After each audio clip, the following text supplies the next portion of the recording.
The Bryce Huff trade is officially official, if I could talk. What does it say about how the 49ers view this season? I think it says more than you think. We'll talk about it all on today's Gold Standard Podcast.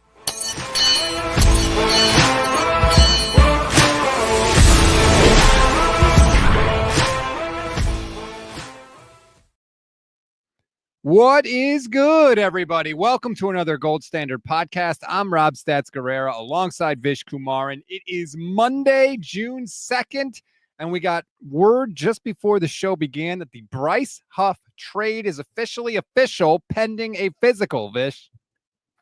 What do you think about that? I think it's great news. Look, I'll take the first, and that's the emotional fan part out of it, Rob. I don't like that we help the Eagles, and by we, I'm going to go with we as in the 49ers, but I mean we as a society. Why do we as a society help Howie Roseman when he makes dumb moves? Like, why do we as a society let him unload the Carson Wentz contract? Like, why do we as a society let him trade Hassan Reddick? And this is another one. Bad, stupid move, and he's able to get something in return for it.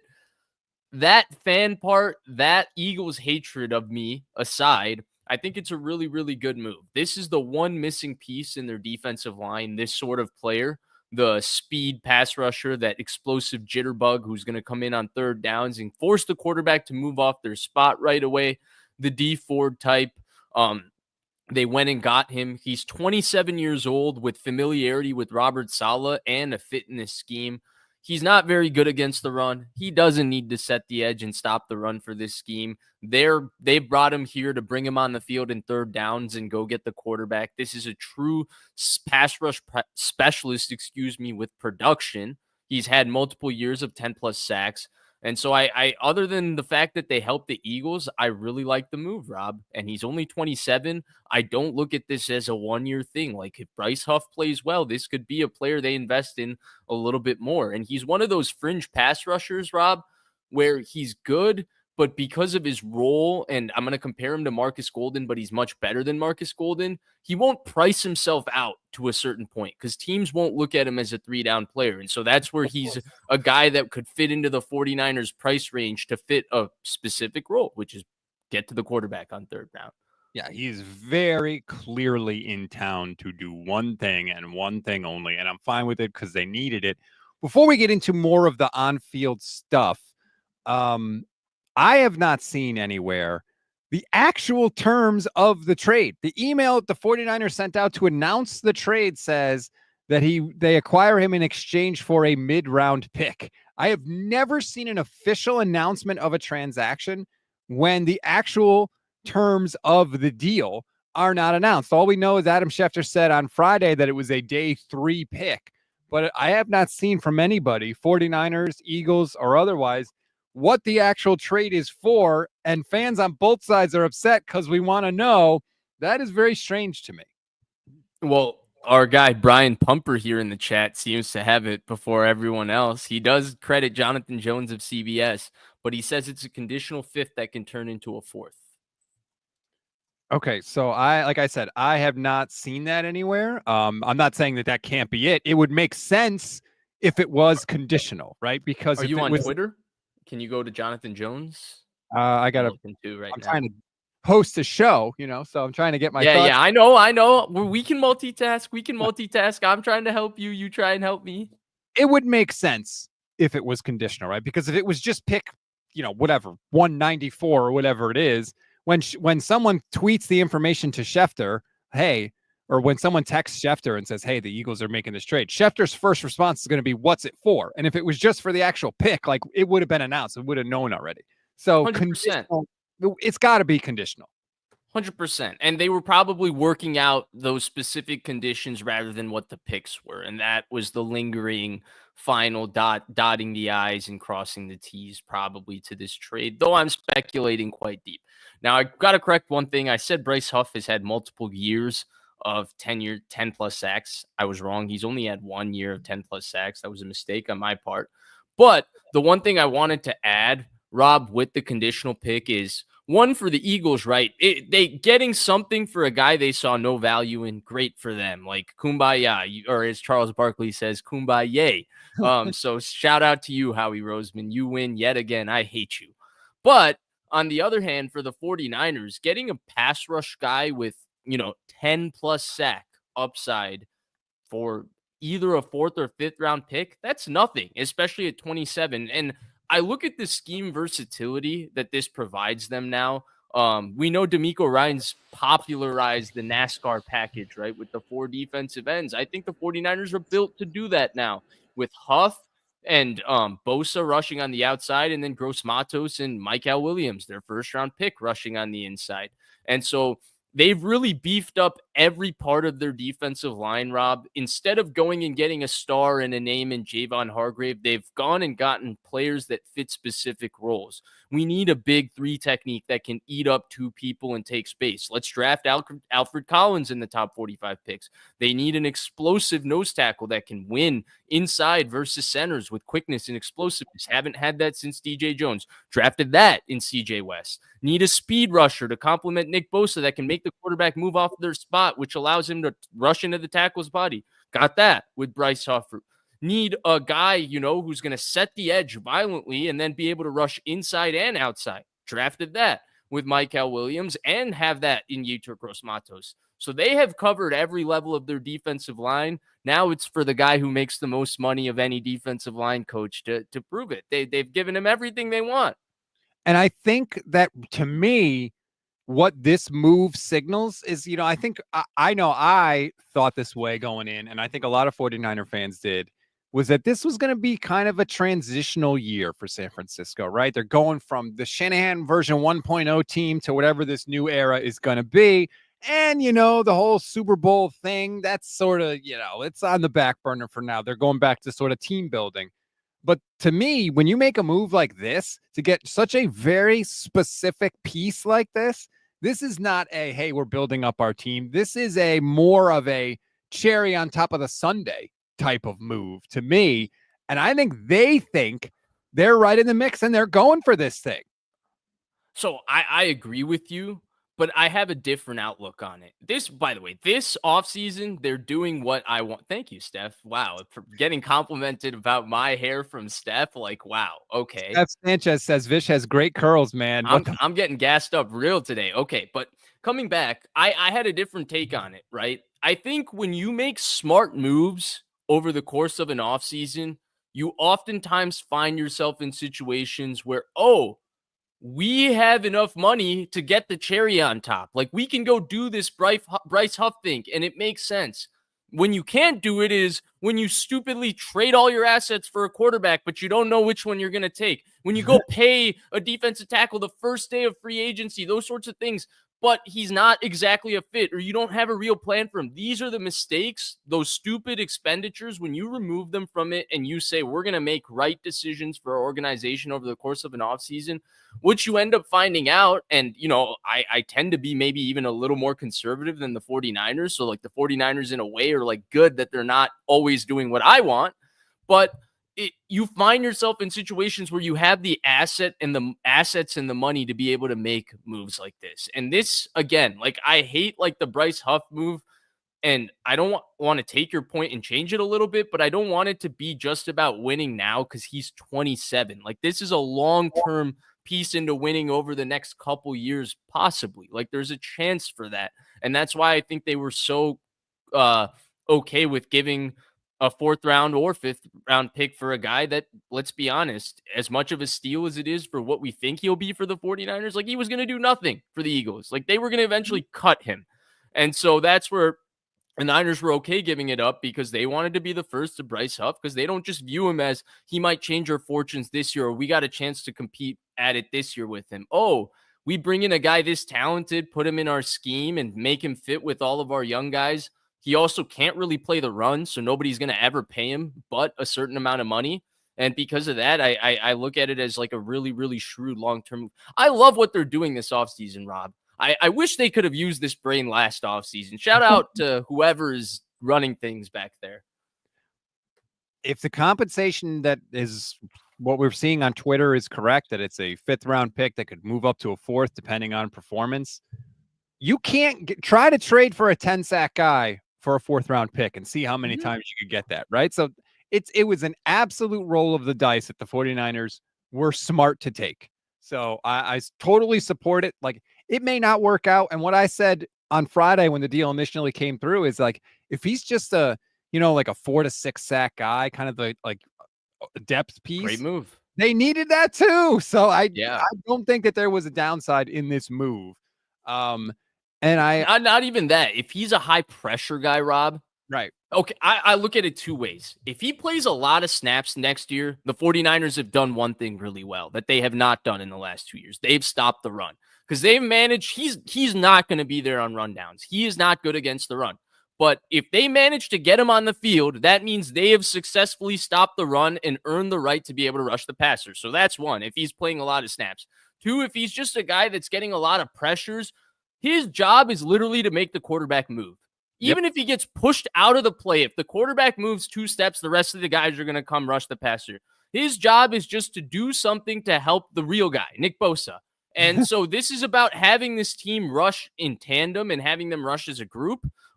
Again, the highly paid defensive line coach, he's got some great actors to coordinate a dance. And that defensive line should be an orchestra next year. It should dominate games. It really should. It has the potential to. And I think they're following a lot of what the Rams did. Get young and get terrific athletes and put them together on that defensive line. And the Rams didn't have a Nick Bosa to build it all around, or a Fred Warner. Well, and it once again goes back to the foundational belief of the 49ers and Saleh and everybody that they've had.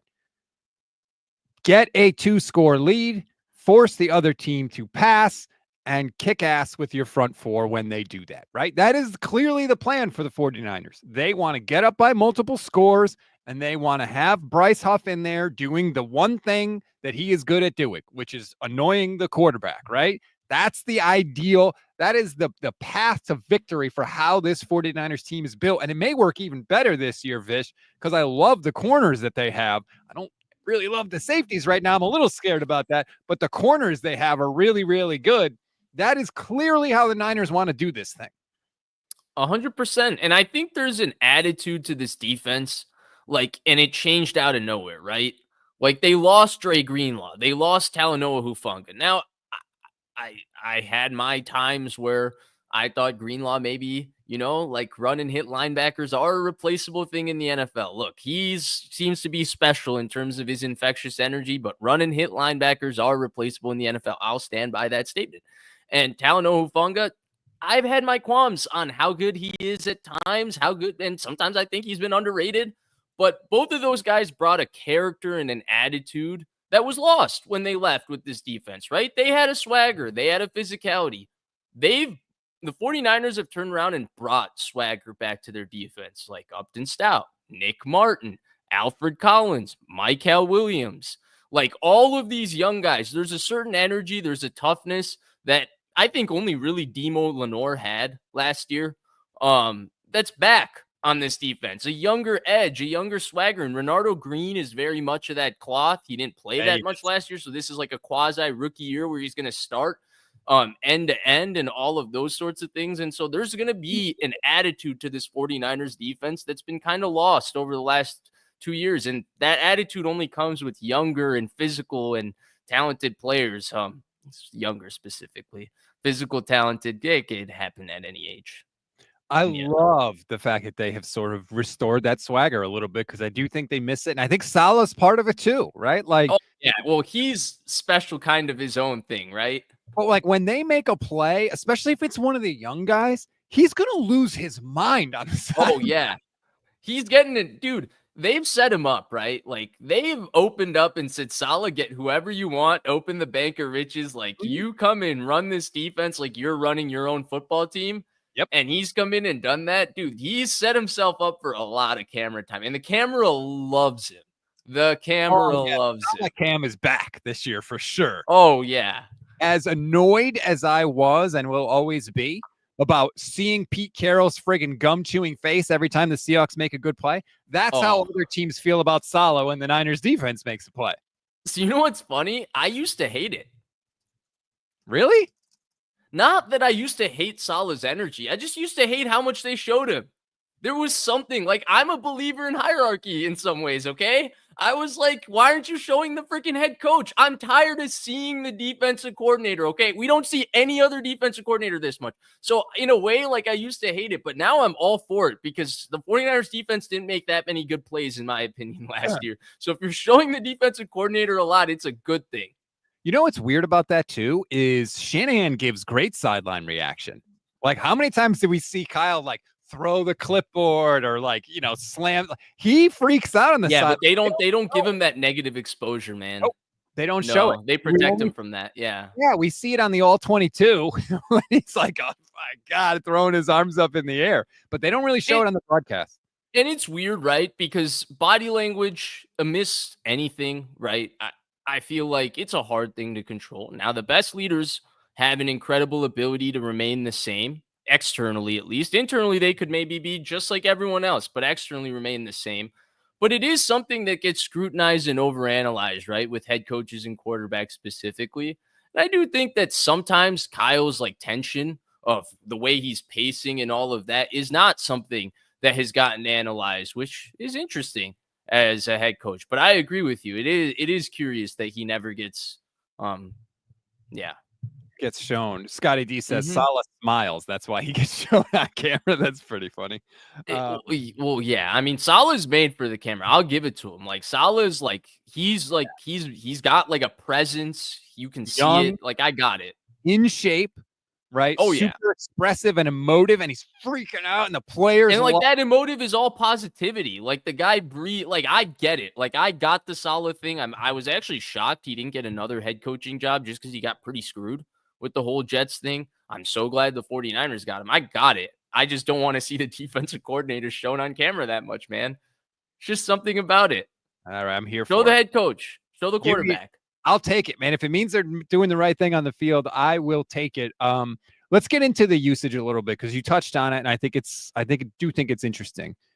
Ideally, and again, this is assuming everybody's healthy and all that stuff. But I think what the move signals is what you said, is that on passing downs on the outside, it's going to be Huff and it's going to be Bosa. And they're going to take Mykel Williams and they're going to put him inside.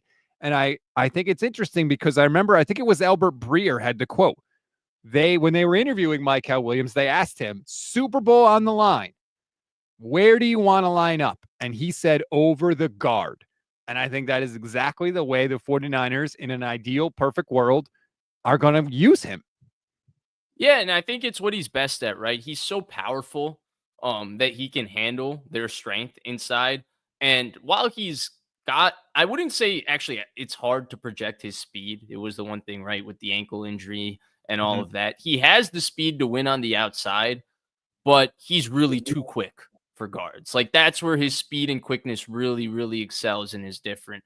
And so I think that it's a great way to utilize your rookie as well. Give him confidence in allowing him to do the things he feels he's best at as well. I also think it takes pressure off of him, even if you intended to have him rush outside. Because as good as all these guys are, it's really hard to come in as a rookie and be what Nick Bosa was. Get 9.5 sacks, 10 sacks. It isn't something that every pass rusher can just come in and do. And so take that pressure off of your rookie, especially if you feel like you're going to be a good team. Like, yeah, our rookie can come along, but he's not expected to just go and, give us a 60 pressure, 7-sack season as a rookie. We expect him to be really good, and he's going to set the edge, and he's going to play hard and set the run and play the run. But we're going to support him with other veteran players who are also going to be able to contribute and take that pressure off of him. So I think it's good all around, regardless of what the role is. But obviously, as you said, and as I said earlier, I do think the intention is for him to be the inside rusher on third down. They've had that archetype role from Arden Key to Menahue. I once gave Clellan Ferrell some credit that maybe, we'll stop there. Matt Mayoko, by the way, has confirmed what Jonathan Jones had earlier on Twitter. 5th round 2026 pick that could turn into a 4th rounder if he hits certain markers. I assume those markers are sacks. Got to be sacks. That's what he's there to do. It's a valuable, that 5th round pick. Sometimes maybe I'm a little skeptical about them giving those up because they've had such luck. But no, I think I think the good terms are there. all around. And I like the fact that they made this type of move, that they didn't just sit and say, well, we drafted 3 defensive linemen and we're going to live or die with those. And that's what we're going to be. Like you said, you take pressure off of them. You allow potentially Mykel Williams to move more inside where he might be able to have a bigger impact sooner. Maybe eventually he can grow into being something on the outside. I like all of that. I have seen in a fair amount of comments, not in the chat tonight, but on other videos I've done about this, people are saying, well, let's say Bryce Huff gets 8 sacks. Why didn't we just keep Leonard Floyd? We already had an 8-sack guy and we wouldn't have to give up a draft pick. Oh, can I hit that? Yes. So I'm not the biggest Leonard Floyd fan, especially with the 8 sacks, but it's the worst 8 sacks anybody's ever gotten. Okay.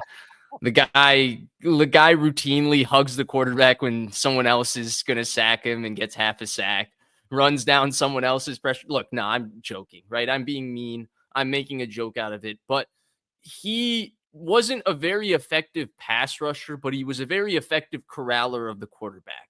And so what I mean by that is he wasn't really good at rushing the passer at all, but he was really good once the play broke down or the quarterback disengaged from the pocket. He could disengage from his tackle and run down the quarterback with his speed and athleticism. But that's not what they need. They need instant pressure. They need a guy who's going to get off the ball and dip the edge, put their shoulder down, and get the quarterback to step up into the pocket where big 6'5", 270 Mykel Williams is putting up his 35-inch arms and rushing down the middle, looking to smack Kyler Murray's shoulder, where Nick Bosa is shoving his tackle right back into that space and constricting the quarterback, where Yetur, I don't know if we can rely on Yetur Gross-Matos, but I'll say Yetur Gross-Matos is aimlessly standing at the line of scrimmage, him and his guard deeply engaged in hand-to-hand combat. Maybe one person wins, maybe one person loses, but that's what they're looking for, and Bryce Huff fulfills that. That's a very unique player. There's a very explosive athlete and archetype that fits that. He has that. That's why they gave up a 5th round or 4th round pick for a guy that a team was going to cut and saw no value in, because they have a value for this particular skill set. Completely agree with you. And oh, by the way, Leonard Floyd's going to be 32, 33 in September. Yeah, well, that too. Bryce Huff is significantly younger, but I completely agree. Not all sacks are the same. I saw Drake Jackson get 3 sacks in one game, and I can tell you they were the least worst impressive 3-sack performance of all time. Yes, like simply seeing a sack in the box score doesn't tell the story. And I do think that the Niners desperately needed exactly what you said: quick pressure. Even Bosa doesn't always get super quick pressure. Bosa to me is more of a, you're not stopping me, I'm going to get to you, but maybe not right away, not like off the snap, not like we used to see Mike McGlinchey get beat, quite frankly. The thing with Bosa, right, is he's unique. He's got so many skill sets and he's got so many moves that he goes to and sets up. So he can beat the guy around the edge, but that's not what he's going to go to ideally. It's something he goes to then set up something, but what he's best at is getting into the tackle, going in, going out, going up in terms of just speed to power and just bull rushing the guy. Is that drink disgusting? What is going on over there? The way you look at it.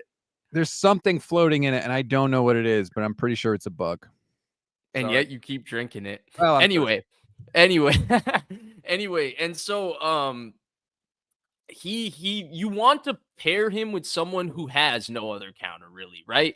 Like Bryce Huff isn't one of those pass rushers that has 8 different ways he wins. He's not Nick Bosa. He really has one go-to, but he's mastered that go-to in terms of getting off the ball and challenging tackles on their upfield shoulder and getting quarterbacks to step up in a way that other people haven't. He has that special, explosive 6'3", 255 kind of muscled up archetype to be this sort of pass rusher. And so to your point, like, it's the perfect support to Bosa, because Bosa needs a guy who's going to do this every snap. This is who D Ford was. Now, he's not as talented as D Ford, of course. D Ford was a very, very good player, even with the knee injuries, but he will fit that role of what D Ford was providing to allow Bosa to use his versatility and hopefully get more sacks, because Leonard Floyd won't be there to take them from him. I just like the idea of somebody that, like you said, forces the quarterback to move. Hopefully now with the new interior on the defensive line, they hold their ground. There won't be any room for the quarterback to move up, and then Bosa can come in and polish it off, and we can have an actual defensive line that makes people uncomfortable. I remember screaming about this in the Vikings game last year against Sam Darnold. I was like, we never made the guy that sees ghosts, we never even made uncomfortable. And that was early in the year. They didn't have enough people. They didn't have it in them last year. And you can't say that about this year.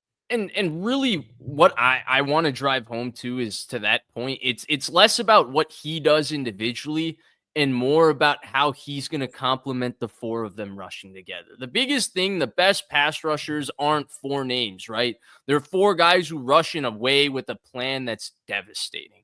The Giants front four in 2007, that rush plan they had on rushing four, the way they had the inside guys keep pushing the pocket into Brady where he was most uncomfortable. That was a special rush plan. The different rush plans to keep certain guys in the pocket and make them the Belichick, all the different kinds of things. There's so much nuance to rushing the passer more than just a guy getting 10 sacks, right? You can get 10 sacks on a bad team simply by having enough pass rush opportunities and running into sacks. You can be Leonard Floyd and have 8 sacks multiple times in your career while being a bad pass rusher, okay? That can happen. But the idea is, how do you complement those four guys rushing together to help your overall defense play? And that's what he's going to do, right? He's going to provide a skill set that the rest of the pass rush doesn't have. He's going to do that one thing consistently. And to your point, that one thing is less about what he produces individually and more about how it's going to open up what the rest of the guys do well and them then affecting the game. And I'm really looking at Nick Bosa. I expect a huge Nick Bosa year next year, Rob Guerrera. And I'm just looking at the schedule last year, Vish. How many times last season were we seeing in the fourth quarter teams coming back or moving the ball, and we're sitting there saying to ourselves, if we could just get one sack, right? We can stop this. We can shut this down. We can regain control of the game if we could just get one play. That Rams game in week 3, I'm thinking of that. The Cardinals game, both Cardinals games, quite frankly. Well, actually, the second one was a blowout, so I shouldn't say that. The Cardinals game in week 5, that final drive where Kyler's going, I'm just thinking one freaking sack and this thing is over, and they could never do it. Even in the second Rams game, right? Like, and I go back to Saleh talking about Huff, calling him a closer. He compared him to Mariano Rivera, right? Bosa got all the attention, and they had nobody else that could come through and make a play when they needed it. And hopefully Bryce Huff is that guy. Not just that, right? Like, how many times you were desperate for a pass rush, and Nick Bosa was, a problem with this a lot too last year, but in his case, he was overcompensating. The rest of the guys just weren't very good. But how many times would you see one guy get to the quarterback and completely run out of the play? The whole defensive line is taking out. Now it's an off schedule. The quarterback's either running for the first down or he's running out of trouble, and he has 10 seconds outside of the pocket to make something happen, and the whole thing's a disaster. And it was probably 3rd and long all the time, right? Because the four guys couldn't rush together. They couldn't really support Nick Bosa. They didn't really have a plan on how they were rushing. And so that's where this comes into play too. Now you have a guy that can get up the field, move the quarterback into the pocket, where the 49ers rush the passer best anyway. Like, you want to constrict that pocket around the quarterback. That's what they're looking to do, and that's what this guy enables them to do. He was the missing piece. They needed this sort of guy. This is why I said trade for Trey Hendrickson, man. This is that skill set. And let's say that this is, a building year, right? Just go with me here. You've got Bryce Huff for this year and next year. Now he's got 17 million and change, so they probably rework that because none of it's guaranteed. But he can be on the roster next year if they want him on the roster. You've got Nick Bosa, of course. Let's be conservative and say that. By the way, that 17 million also isn't bad. I just want to add that. Like, it's not. Yeah. If he is what we hope, then I agree. Let's be conservative though and say that 2 of the 3 defensive linemen they drafted this year are going to stink, or at least not impact players. But if you give them 1 out of the 3 impact players at defensive line this year, you give them Bosa, you give them Bryce Huff, all of a sudden their defensive line for next year is looking really good too. And if they happen to add another defensive lineman in the draft or free agency in 2026, you're like, damn, we got the foundations of a really, really good defense. I agree. And I when I compliment their defensive line picks, right, I just like the roles that they fulfill. Those are the roles that need to be fulfilled on this defensive line. We'll see if Alfred Collins ends up being that. Maybe they have to get somebody else to be that defensive tackle for them. But that's the sort of player that they need, and they're going to give him a shot to be that sort of guy. So I totally agree with you. I also agree with your overall point on the defensive line. The one thing I want to hammer home that they do need is they need to be able to stop the run first and foremost, right? Yeah. For all the defensive line thing, all the Bryce Huff thing, Bryce Huff isn't going to help them there. And that's where whichever the draft pick or whoever hits, that guy is going to have to like it. Hopefully Michael Williams is a kick ass. Like even if he doesn't have that good a year of a pass rusher, he sets the edge like a freaking menace the way he did at Georgia. Like he kicks ass setting the edge because they did not set the edge well as a defense last year. Leonard Floyd sucked at that. And so, okay, there's another thing. Same with Alfred Collins. Even if Alfred Collins turns out to be a total bust as a pass rusher, hopefully he's not Kenton Bomber, but, you know, like let's say he's Javon Kinlaw. Well, if he's able to stay on the field and be Javon Kinlaw and take up space in the run game, like they need that so badly. And so I agree with you. And even the expectation for me of their rookies is just please get on the field and impact the run game. Like I'm less interested in this pass rush thing. I think like to your point, like Bryce Huff is a guy that's here to provide that. What they need from their rookies is like, you're big, you're athletic. Like, can you be assignment sound? Like, can you stop the run first? They haven't done that well in the last 2 years. And for all the yelling, Chris Kasarik and Daryl Tapdu, rah, rah, rah, rah, rah, the whole training camp, do they ever yell, stop the run, stop the run, stop the run? I just like picking on Chris Kasarik and I've noticed shows, man. Yeah. Not Bryce Huff, Michael Williams, Alfred Collins, and CJ West can have immensely impactful rookie years while also having very paltry numbers in the box score, right? Mm-hmm. Like you could look at them and be like, damn, they're helping so much. And then look at the box score and they might have like 2-3 tackles, no sacks. And you might be like, what the hell? But if you watch, they're meat and potatoes players. Yep.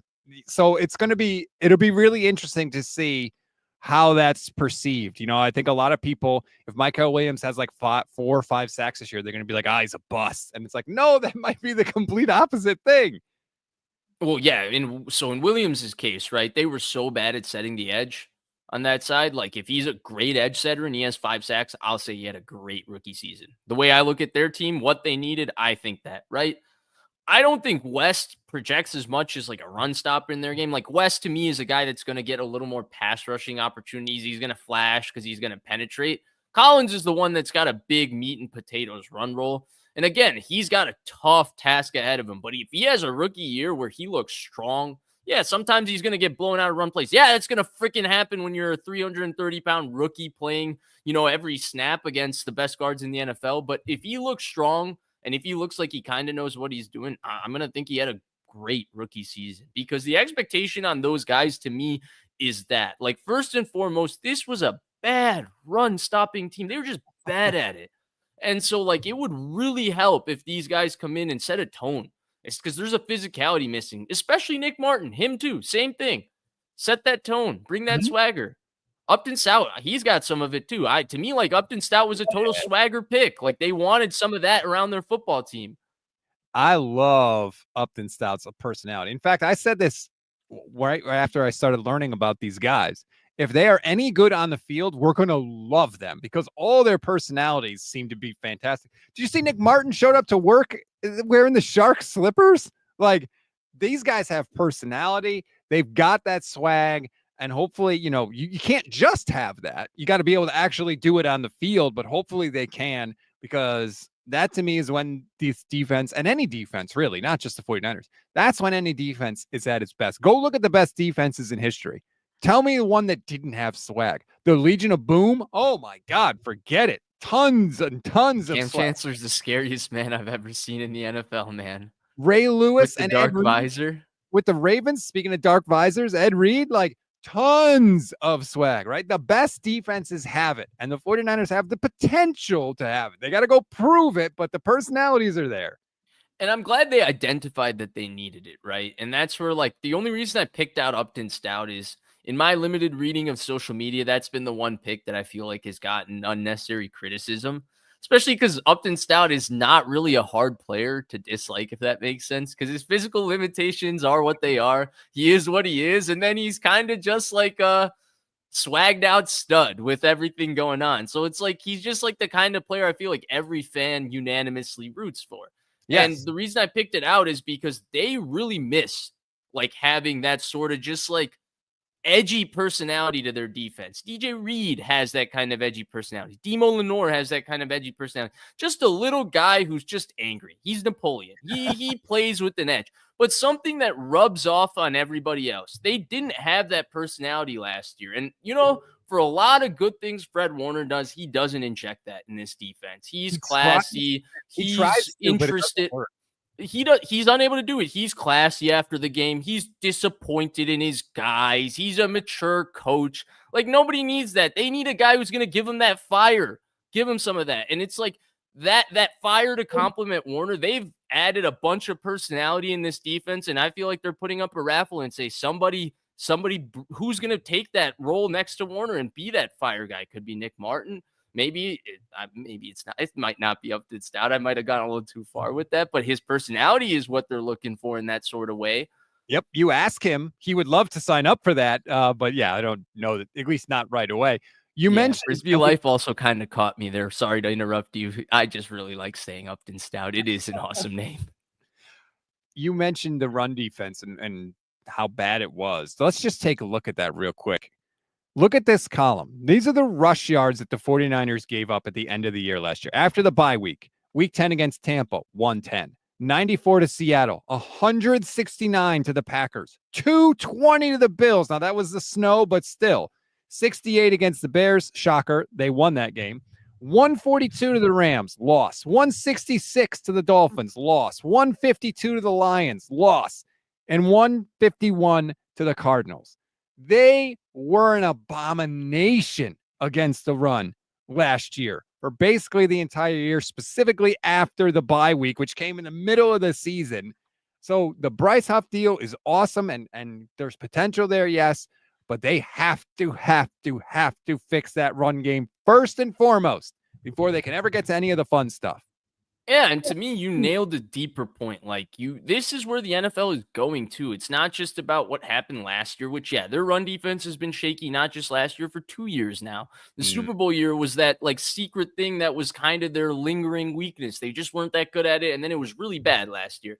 But every team you named, and then you even look at the top of the schedule, every team has a run game now, right? All of those teams you went down, like Chicago, who didn't have one as much last year, they've added Ben Johnson. And what do you think they're going to try to do coming into this year, right? That's what they're going to try to do. They're going to give Caleb Williams a run game. You look at the running backs picked in this draft, from Travion Henderson to New England, and all of these. Marion Hampton to the Chargers. They're going to have a run game surrounded with that. You look at this schedule, right? There's Denver's going to have a run game. Seattle with Ken Walker, if their line is healthy, they're going to try to run the ball. You think they're going to drop Darnold back? No, that's not going to be their plan. They're going to run the ball. We know the Rams, their bread and butter is to run the ball. Stefanski, their bread and butter is to run the ball. The Raiders with Pete Carroll, Ginty, they're going to run the ball. Kellen Moore, Saints, they're going to run the ball. Buccaneers, another team, 2 good backs, Bucky Irving, Rashad White, they're going to run the football. Arizona, their run game with James Conner, one of the most underrated things in the last 2 years. Very good. They're going to. So you look across the league, Houston, they're going to run the football. Jacksonville with Liam Cohen, that's what they're going to do. The entire league, 20 of the 32 teams, especially with the Shanahan offenses everywhere, they're built to run the football. They're looking to run the football. Secretly, Rob, I'll give you a fresh take that I don't think anybody has really touched on. I think the talent at running back is the most we've ever had in the NFL. Out of nowhere, it's turned around to a place where we now have every team with 2 good backs. And they don't just have 2 backs where one guy's a third down back and one guy is a hammer.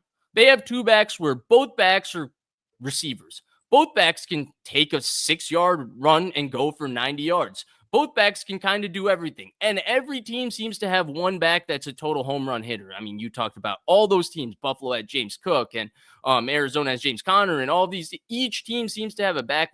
The running back talent in the NFL is immense. Every team seems to have multiple backs. Stopping the run is the name of the game in the modern NFL, and that's where the 49ers were the biggest weakness, and that's what they need to fulfill. And hopefully they can get Bryce Young the opportunities to run the football, because I think and to Scotty's point, like maybe the individual players were the most talented, like the stars. I'm talking about there's like 3 guys on every roster now that are just good players.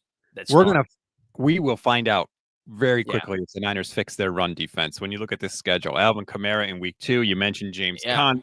Jacksonville is going to try to run the ball. Rams love to run the ball. Bucky Irving, Bijan Robinson with the Falcons clearly run the ball. Like, Houston, that's what they do. You can say, oh, the schedule is easy, and I've said it a bunch of times, and I think it is. But from a running back perspective, there will be a test for this defense, and it is a baptism by fire. 100%. And it's where the league is, right? So it's good because the modern league, if you don't really have a matchup with these running backs, especially the running back pass game, the Niners got killed by that too. When it would get dumped off to the Bucky Irvings and the Rashad Whites on these 3rd and longs, they can't come up and tackle them. So it really is where the game is. And it's going to be interesting to see it, but there's every team. It's like the weird thing, right? Like running backs were a thing. Now every team has 2 good backs, and every team has like a plan and a way they're going to run the football and build around that and support their quarterback through that. Speaking of running backs, by the way, hot take. I did a film breakdown with Johnny Dell last week, and we broke down Jordan James. I think Jordan James has a sneaky shot to be RB2 this year. And I think, because I think that he can do more of the non-running back stuff that Kyle likes, the blocking, the receiving, that type of thing. Whereas Garendo, I think, is going to be their home run guy. And I think that might be the way the Niners run the ball in 2025 is McCaffrey and then bring in Jordan James, because then you don't have to. What Kyle hates about backup running backs is he's like, well, we can't do our offense the way we normally like to do it. It throws off his rhythm of play calling. And I think that Jordan James has a better shot to preserve that, not to the same level of McCaffrey, of course, but a better shot to preserve that than Isaac Garendo. Well, I think that'd be awesome too, right? Because like it's not that McCaffrey isn't amazing at the do-it-all, but it would be nice to inject a change of pace with McCaffrey, a different sort of skill set that gives your offense a different tempo. And Garendo like is the long speed home run hitter, but also a little like explosive. You know who's the perfect archetype of back I would like, and I don't know if Jordan James fits this. I'm sorry for not being well researched on him, but it's Kendall Hunter. That just like short, like quick step, explosive. I always liked physical, but like that just the rhythm changes when he comes into the game. That sort of thing, you throw that in with these couple backs, especially with Garendo's long speed and then McCaffrey's do it all. I think it would be really cool. But anything to allow that change of pace, because I've come around to this idea after seeing the impact like a Rashad White, Bucky Irving duo can have, especially for a Baker Mayfield, when their offensive line is struggling with injuries and stuff like that. Mm-hmm. I've really come around to the idea of the quality of multiple backs on the field and what the impact it can have. Although I would love for them to reduce the time for number 44 and give that time to a second running back. But I just got to hate on everybody in every show. Sorry, guys. And look, we can't talk about the 49ers run game and Christian McCaffrey without mentioning a very, very significant thing that happened today, Vish. The Madden 26 cover was announced. Saquon Barkley is on it. Yes. McCaffrey's curse is over. His watch has ended. The jinx is gone. So 23 was going to be back on the field for the 49ers. They have officially put that juju on Saquon Barkley. Is it sad that I'm happy that this juju is on an Eagles player? No, it's not sad. I get it, man. Good. Yeah. Well, yeah. Good. I'm glad that the Madden curse is over, dude. It even got Peyton Hillis. That's when I knew this shit was real. Sorry. 43 47. 51. I got it. Don't worry. McCaffrey actually put out a video where he was like, hey, congratulations, Saquon. I'm happy to hand it off to you. And Steph Sanchez quote tweeted it and said, my curse is over. Like, I completely agree, man. And I was looking today because I was talking with Brandon Lee Gouton, who covers the Eagles for Bleeding Green Nation. We were talking about Bryce Huff earlier today, which is up on the YouTube channel. That's a YouTube exclusive. You can go and check that out. Not now. Where? This is our time. It's on the YouTube channel. Which channel? My channel, the Gold Standard Yeah, channel. say the name. Come on, man. They associate you with the Gold Standard podcast. It should be like, have you seen The Office? Bob Vance, Vance Refrigeration. You should be Rob Guerrera, Gold Standard podcast. That's true. It is on the screen the entire time, but I see what you're saying. But and I pointed out to him like Christian McCaffrey and Saquon Barkley. When Christian went to the Super Bowl, he's the same age as Saquon was last year, and Saquon Barkley had like 40 more touches last year than Christian McCaffrey had in 2023. Saquon had like 378 touches last year. That is a ton of touches. So he may have gotten hurt anyway. And I'm not wishing injury upon him, but like if he gets hurt, people will be like, oh, the Madden curse. And it's like, is it the Madden curse or is it the fact that he had almost 400 touches last year? And the other thing with Barkley is he's that Adrian Peterson style of back, right? But I don't think he's exactly Peterson. He's a little different stylistically because Peterson was more powerful and brute force with this style. But it's 2 yards, 2 yards, 2 yards. But the whole game is about him finding that hole. And when he finds that hole, he's going 60 and it's a touchdown. And next thing you know, he has 20 carries for 200 yards, but you had him really at 14 carries for 40 yards 2 minutes ago. But those 2 runs just broke your back and ended the game for you. Mm-hmm. Well, the thing I have with that, right, and he runs a little bit high too, Barkley, is he really didn't get banged up last year too much. And so he was able to hit those explosives a lot. But what happened with him with the Giants earlier in his career is he got banged up with lower leg, lower extremity injuries. He wouldn't have the same explosion because he was playing banged up. And now all of a sudden he's not the same level of effectiveness. And so, yeah, like I hate to say it because I think Barkley is like truly one of the unique, great talents existing in the NFL. But if I had to project and if my projection meant anything, which to you and me, it means something. So we're talking about it. I don't think that Saquon Barkley, the future looks very, very good or promising for his style to sustain and be successful that same exact way.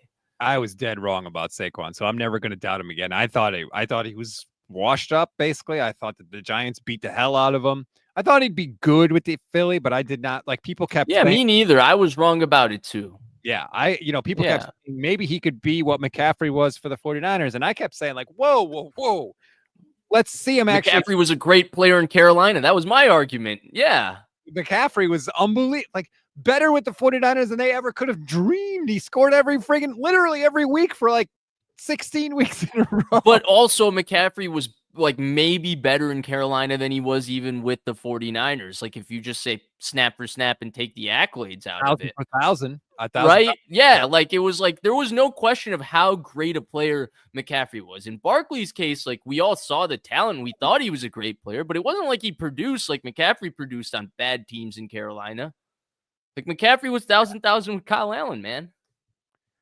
McCaffrey is one of my all-time favorite players. I remember when he was coming out being like, damn, I wish the 49ers could get him because I love him. And then now, of course, lo and behold, they actually do. And Chris on YouTube makes a good point. Jalen Hurts' ability to run helps Saquon break off some of those runs and does open things and does change the way defenses play him. That's a very good point. But he's that unique special where like some of the holes, like, yeah, their offensive line is good. That's 20 for any other back, and he's 60 because he's got one of one, like changes direction and a gear that other people don't have. So I'll absolutely, I agree with that point, but like there is a special to Barkley that he truly does deserve credit for. I don't know about you, Rob, and maybe we can take this discussion to like a running back philosophy thing, but like one of the things I like best about McCaffrey is I think his most underrated trait is how good he is in like the gritty runs, like how good he is at churning out 2 to 4 to 6 yards and keeping positive runs and just staying low, keeping his contact balance, maybe subtly with a jump cut or a small shift, making a guy miss at the hole and getting 2 yards, 3 yards. And I like those types of backs. So I'm a big Josh Jacobs fan. I always like Zeke Elliott. I thought Zeke Elliott was the best back in the NFL. Like I like that consistent 5-6 yards over the 2 yards, -5, -7, -4, 68, 7, 3, 74. That's Barkley's style. So I'm inherently biased against the type of back Barkley is. Like I prefer a different style, and that's my case. But yeah, I don't see it. sustaining in that way. I just don't see sustenance to that style of running back in general. There was a run, I'm trying to find it now, where McCaffrey, it was in the red zone. I think it was like at the 10-yard line. And he runs to the left, and there is nothing there. And he jukes out a guy and squeezes through a hole and doesn't just get back to the line of scrimmage. He runs for a touchdown. I think he made so much more from what was blocked in 2023. Like, it was otherworldly. But those are the obvious ones, Rob, right? Like, those are ones that we can see him in space. For me, it's like a 2nd and 8, and they hand it to him up the middle, and there's nothing, right? It's a bust. And it's about to be 3rd and 8, and he sneaks through the hole and just pushes forward, keeps his feet moving, and now it's 3rd and 5. Those 3 yards, right? Like, that's a bad play call on 2nd and 8. It's a bad play. You're screwed. But 3rd and 8 to 3rd and 5 on your quarterback, your play sheet, all of those things is a massive difference, especially road versus home, all of it. It's 3rd and short versus 3rd and long.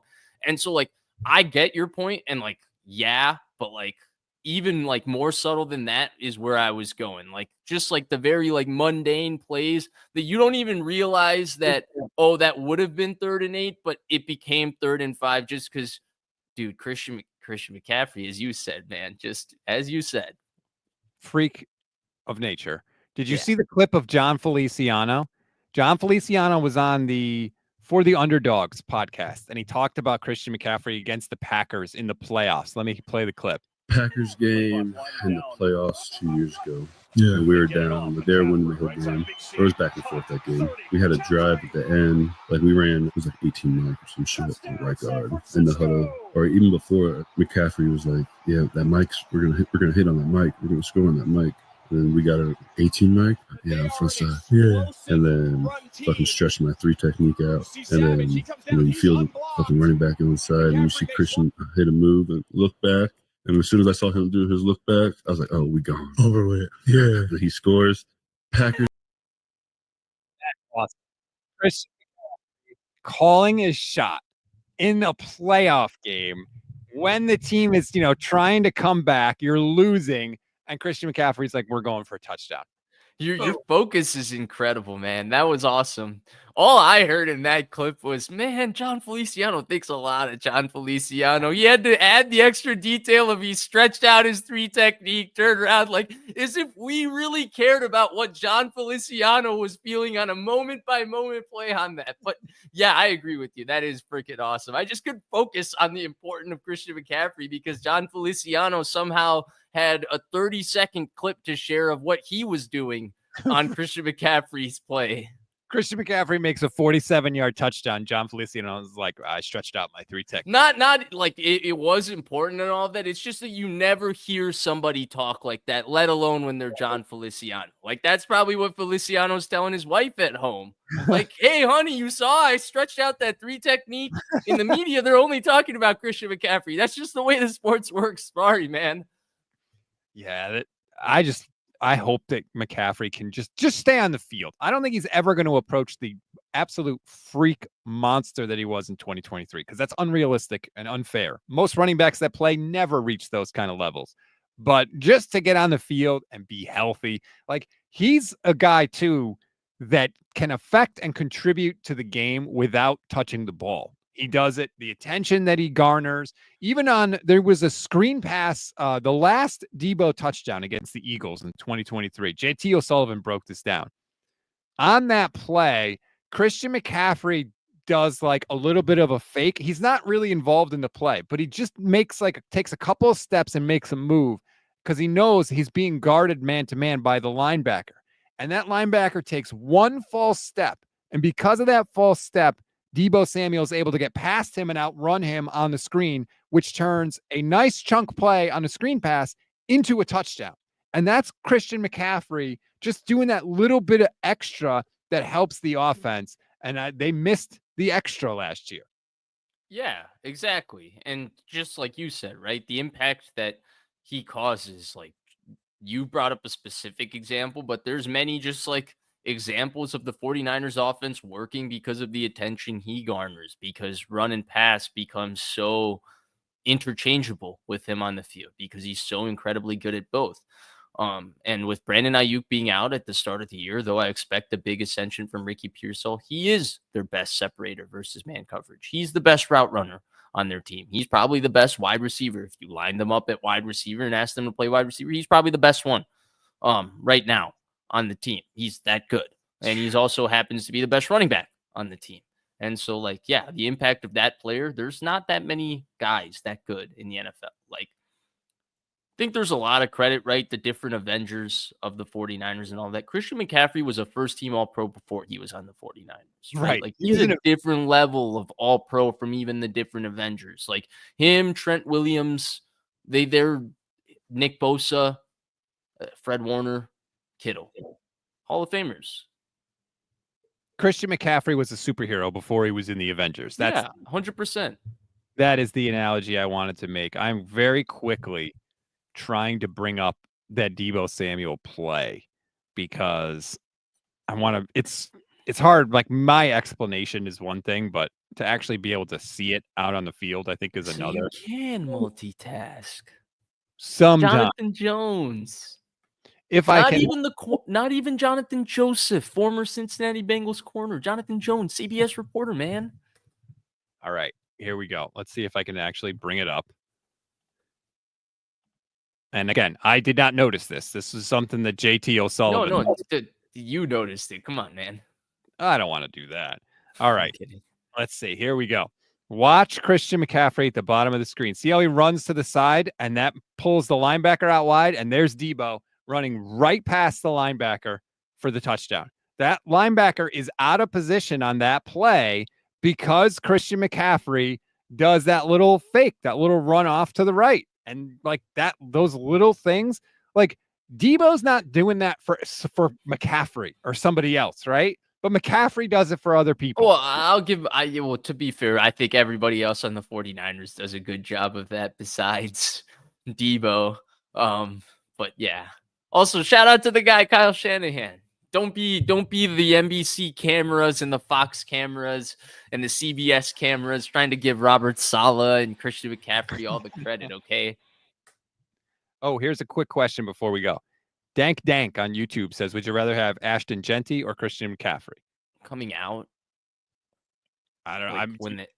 Do you mean right now? Dude, I mean, Genty looks like the explosiveness, and he's like really like shredded as an athlete and all of that. Like, I do see like there's some like special to Genty though. Like, yeah, I didn't really get to watch him the way I watched Christian McCaffrey in college and all of that.